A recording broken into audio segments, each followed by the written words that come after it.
parties has been affirmed time and time again in our judicial system and remains sacrosanct both in our culture and our body of law, even with the few decisions that have theoretically constrained it in small ways.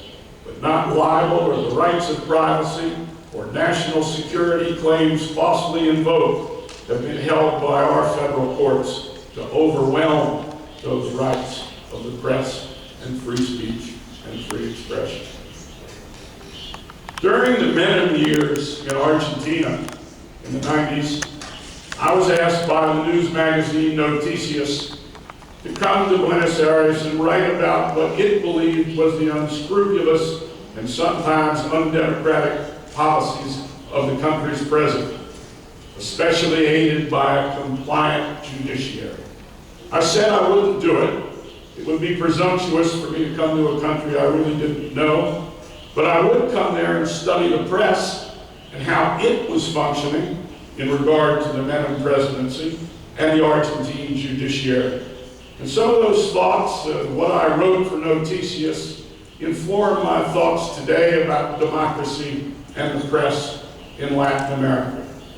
But really, most of my thoughts about the press, whether about Watergate and its lessons, or the state of the American press today, or what is happening in Latin America today and the challenges the press faces, go back to my earliest experiences in journalism. 50 years ago, half a century, when I was 16 years old, I went to work for a great Washington newspaper, the Washington Star, the town's afternoon newspaper, 5 years before I went to work at the Washington Post.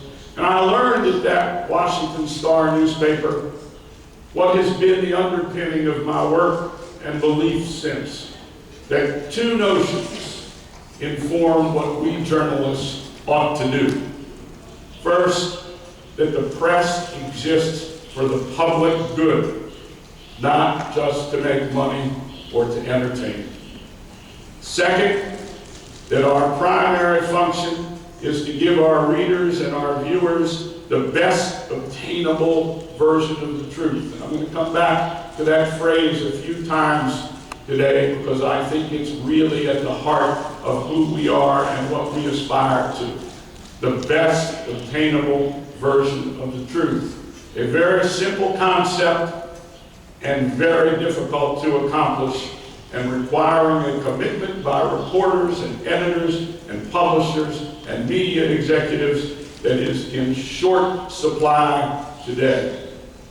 It's clear that something is not working in the United States today, that our system too is straining, both our journalism and our politics, as never before in the half century since I began a career in Washington.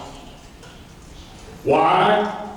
Because we're squandering that notion and responsibility to the public good, particularly as the most basic underpinning of our politics and our media. Our politics today in the United States is undermined regularly by self-interest, money, ideological warfare at the expense of the national interest. And in the press, the difficult business of the best obtainable version of the truth is not our priority enough anymore, and not just in the United States. Rather, over the past generation, we've been losing sight of those ideals, and in its place, we're seeing the dominance of a global journalistic culture that has less and less to do with truth or reality or context.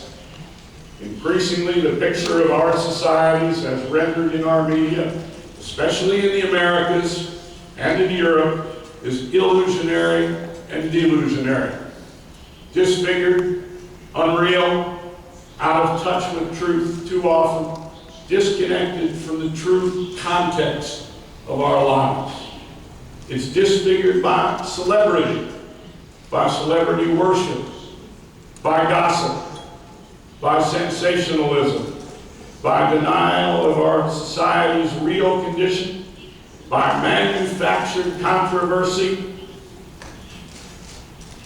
especially on television, but also in print, manufactured controversy, encouraged by journalists, and by a political and social discourse in the United States particularly, in which we, meaning the politicians, the press, and the people, have allowed to devolve into a cacophony of shouting, name-calling, and easy answers to tough questions. And this in the most difficult of times.